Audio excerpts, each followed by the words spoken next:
The school had grown strangely quiet after the last bell, that in-between time when most children had already been collected by their parents and only the echoes of the day lingered in the air. Fluorescent lights hummed above the long, polished hallways, casting their sterile glow on walls decorated with crayon drawings and construction paper cutouts that had lost some of their color. Ethan pushed his mop bucket along, his heavy boots squeaking on the freshly cleaned floor, the faint scent of soap following behind him. His uniform was simple, a little worn at the elbows, and though his body carried the weariness of years of hard labor, his eyes revealed something gentler, a quiet resilience shaped by both struggle and love. He was used to these late hours. Being a single father meant he took every shift he could find, anything that would put food on the table and keep the lights on for his daughter. That evening, however, something unusual tugged at his attention. As he turned the corner near the row of fifth-grade lockers, his gaze caught a small figure sitting on the floor. At first glance he thought perhaps it was one of the after-school kids waiting to be picked up, but the stillness of her posture said otherwise. Her knees were tucked tightly against her chest, her face buried in her arms, shoulders trembling with quiet sobs that echoed faintly in the empty corridor. Ethan slowed his steps, the wheels of his mop bucket squealing to a halt. For a moment, he simply stood there, uncertain. It wasn't uncommon for him to see children upset during the day, but this was different. Everyone else had gone home. She was alone, and her sorrow filled the silence in a way that made the hall feel heavy. He shifted his weight awkwardly, wrestling with the thought of whether to approach her. After all, he was the janitor. Parents and teachers didn't usually expect him to intervene in things like this. Yet inside him, an old familiar ache stirred, the same ache he felt whenever his own daughter cried herself to sleep after asking why her mom was no longer around. He knew that kind of loneliness, the kind that pressed on a child's chest until the world felt unbearable. That was what finally pushed him forward. He moved slowly, making sure not to startle her. The girl didn't look up, though she must have heard the squeak of his boots approaching. Ethan crouched down a few feet away, resting his arms casually on his knees, keeping his voice low and gentle. Up close he could see her hair falling like a curtain across her flushed face, damp from tears. A small pink backpack lay beside her, untouched, as though she hadn't had the strength to sling it over her shoulder. For a long moment he said nothing, only letting her know by his presence that she wasn't as alone as she thought. The air in the hallway carried the faint scent of wax polish and paper, and somewhere in the distance a clock ticked steadily, counting out the seconds of her quiet crying.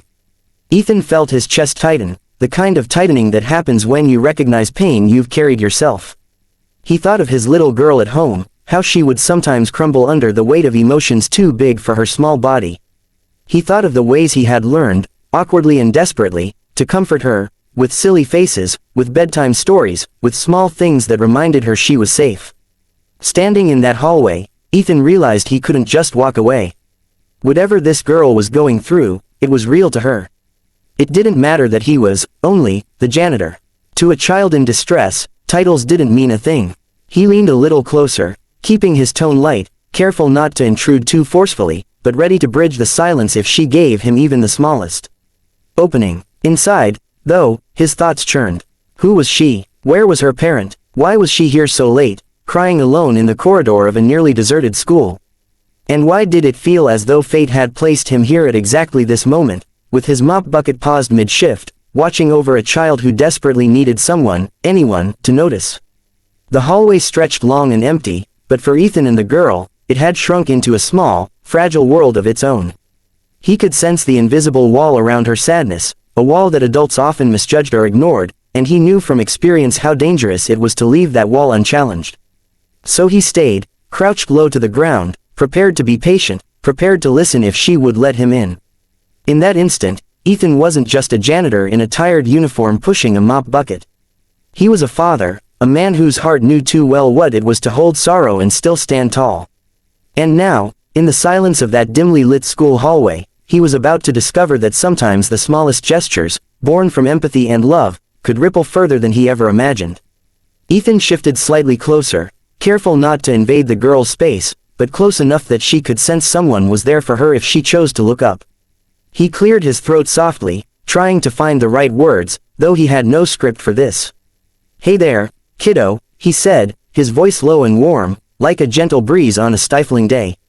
"Looks like the world's been a little rough today, huh?" His tone carried no judgment, only kindness, the kind that often melted barriers faster than stern reassurances. The girl sniffled, her small fingers clutching the sleeves of her cardigan as if they were lifelines. She didn't lift her head, not yet, but Ethan noticed her shoulders pause in their trembling. That tiny shift told him she was listening, even if she wasn't ready to speak. He didn't push. Years of raising his daughter had taught him that sometimes silence was part of healing, that words weren't always needed right away. He reached into the pockets of his cart, rummaging for a rag, but instead his fingers brushed against something familiar, a small plastic bottle with a faded label. It was almost silly, really. He kept it there because his daughter, Lily, had insisted he carry bubbles, just in case. She had told him once, in her serious little voice, that you never knew when the world might need more joy. Ethan had smiled at the time, indulging her whim, but right now, that whim felt like destiny. Without a word, he twisted off the cap and dipped the wand, lifting it slowly. The girl didn't notice at first, still folded in her sadness. Then, with a gentle exhale, Ethan blew a small cluster of bubbles into the air. They floated quietly upward, catching the sterile fluorescent light and bending it into a spectrum of soft colors. The bubbles shimmered and drifted, some rising high, others hovering just above the ground before bursting with the faintest pop. The sound startled the girl enough to lift her head slightly.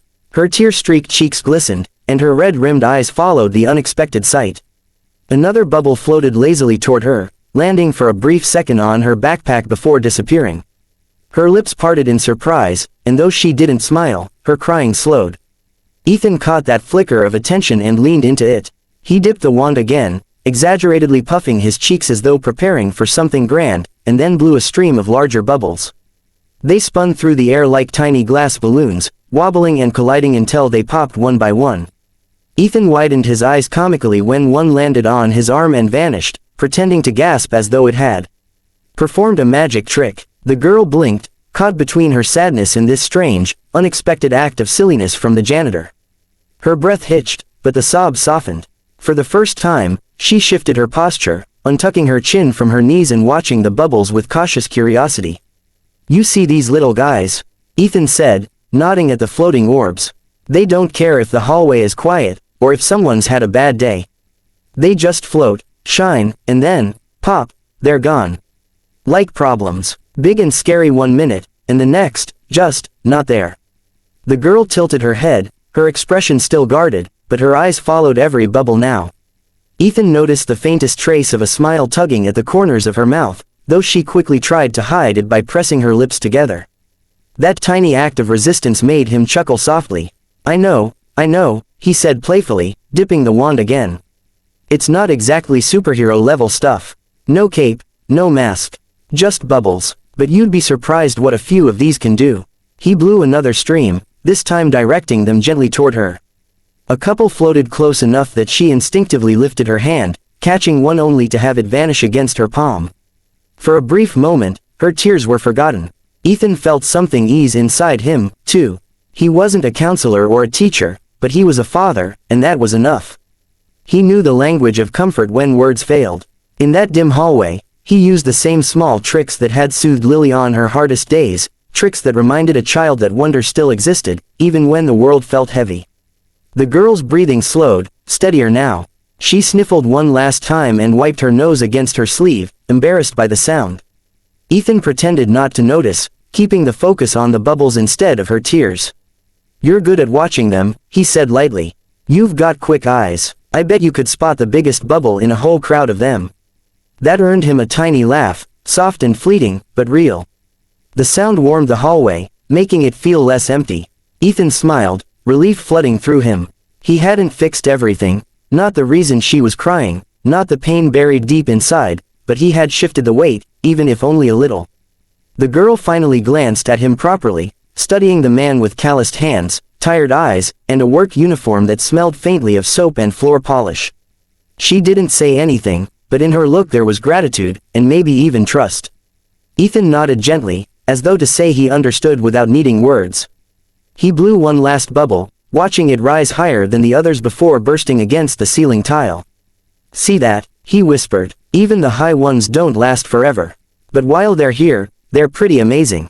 And for the first time since Ethan had noticed her curled by the lockers, the girl's face softened into something more than sadness.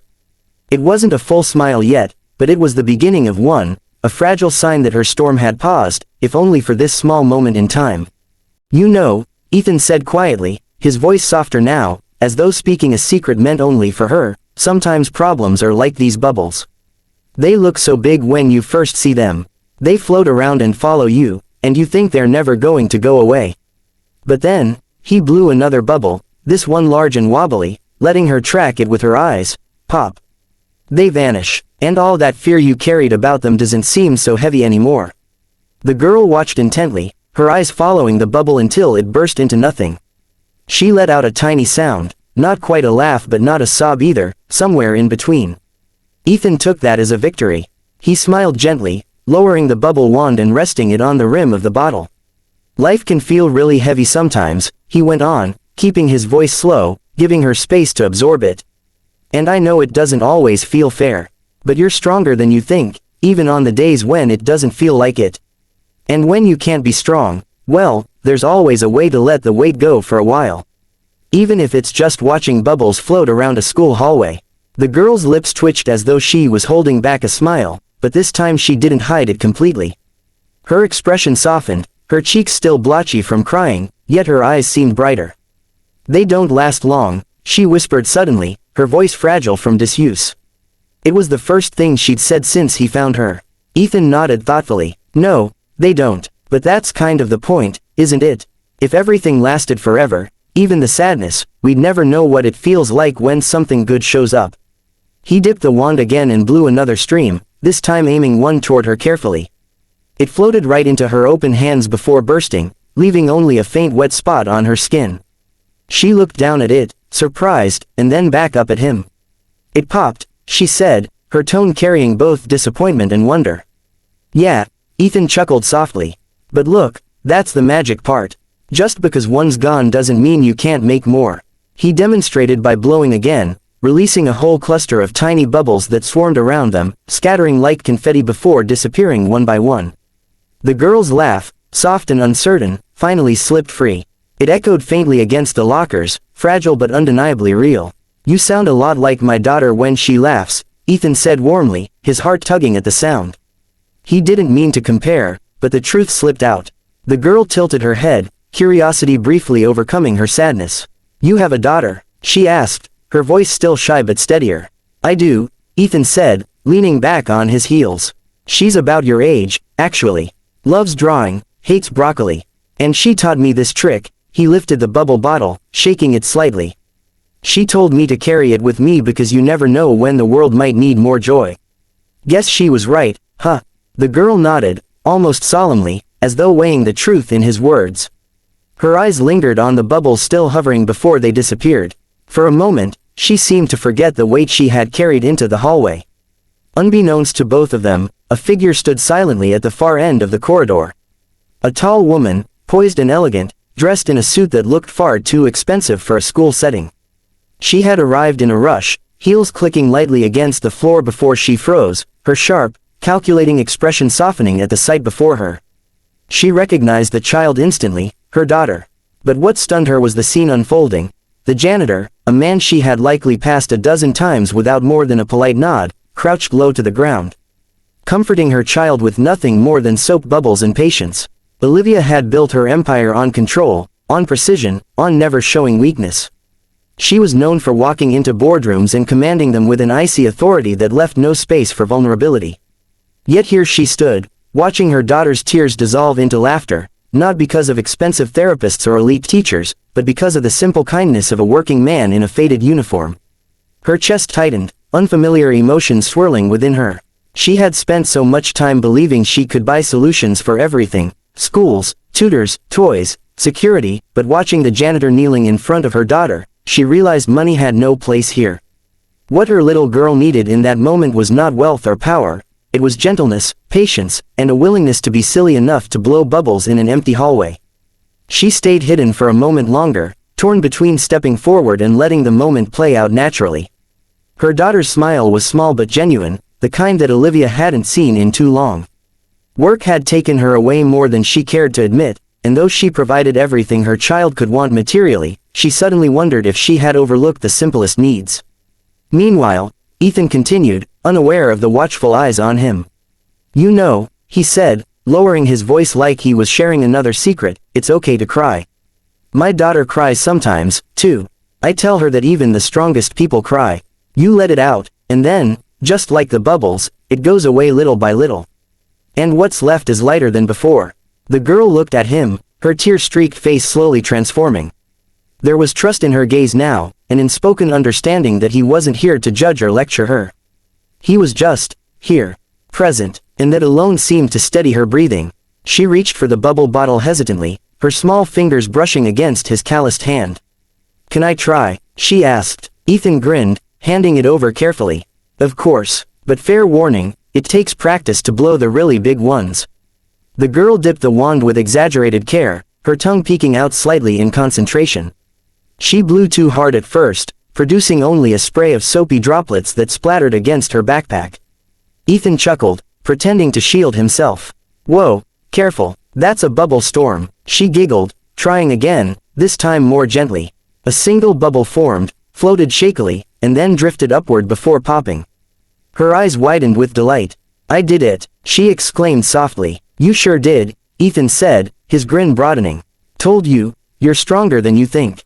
And there it was, the breakthrough. The girl's sadness hadn't disappeared completely, it lingered in the redness around her eyes and the slump of her shoulders, but something had shifted. She wasn't swallowed by it anymore. She had found a spark of joy again, however small. At the far end of the hall, Olivia's hand pressed against her chest, her throat tightening as she fought back emotions she rarely allowed herself to feel. Gratitude, humility, a piercing awareness that she had just witnessed something priceless unfold between her daughter and a man society often overlooked. For the first time in years, she found herself questioning not her wealth, but her priorities. The bubbles popped one by one, fading into the air, but their impact lingered. And though Ethan had no idea anyone was watching, the woman who held more power than most in the city had just seen him reveal the kind of wealth that money could never buy. The faint echo of footsteps broke the fragile bubble-filled world in the hallway. Ethan, still crouched near the little girl, glanced up instinctively. He straightened quickly, embarrassed, as a tall woman in a dark, impeccably tailored suit stepped into the light. Her presence was striking, heels clicking against the polished floor, hair styled perfectly, her aura one of authority and control. She moved like someone used to commanding rooms, someone accustomed to being listened to without question. But her eyes were not cold now. They were locked on the girl, softening as they took in the sight of her daughter holding a plastic bubble wand, a small smile still lingering on her face despite the remnants of tears staining her cheeks. "Mom," the girl whispered, her voice a mixture of surprise and relief. She set the bubble bottle gently on the floor as though it were fragile treasure and scrambled to her feet. Olivia's eyes flickered from her daughter to Ethan. For a moment, she took in everything, the janitor's uniform with its faint stains of bleach, his rough hands still damp from work, the mop bucket parked awkwardly behind him. Out of context, he was just another school employee, invisible in the way service workers often were to the wealthy. But she had seen the truth of him only seconds before. He wasn't invisible at all. He had been the one to step in when her daughter's world cracked open. Ethan, suddenly conscious of how the scene must look, brushed his hands against his pants and dipped his head. "I'm sorry, ma'am," he said, his voice awkward, unsure. "I didn't mean to overstep."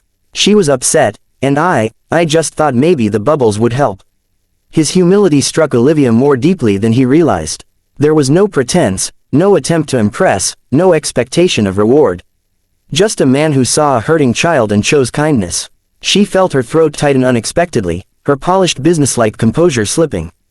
"You don't need to apologize," she said softly, her voice lacking the steel it usually carried. She reached for her daughter, resting a hand on her shoulder. "You helped her, and for that, I owe you more thanks than I can put into words." The girl leaned into her mother's touch but kept glancing back at Ethan, reluctant to let go of the moment. "He made the bubbles, Mom. He said problems are like them, big at first, but then they pop." Her small voice was reverent, almost as though she was repeating a piece of wisdom she didn't want to forget. Olivia's chest tightened. Problems like bubbles. How simple, how profound. She glanced at Ethan again, truly seeing him this time, not just the uniform, not just the mop bucket, but the man. His shoulders bore the heaviness of hard labor, his eyes held the kind of patience only carved from years of sacrifice. There was a quiet dignity about him, the kind that came not from status or wealth but from a life spent putting others before himself. For a fleeting second, Olivia's mind drifted to her own life, the endless meetings, the constant negotiations, the long hours she poured into building her empire. She had told herself she was doing it for her daughter, to give her security and every advantage money could buy. Yet here was proof, right before her eyes, that what her daughter needed most wasn't diamonds or tutors or summer homes.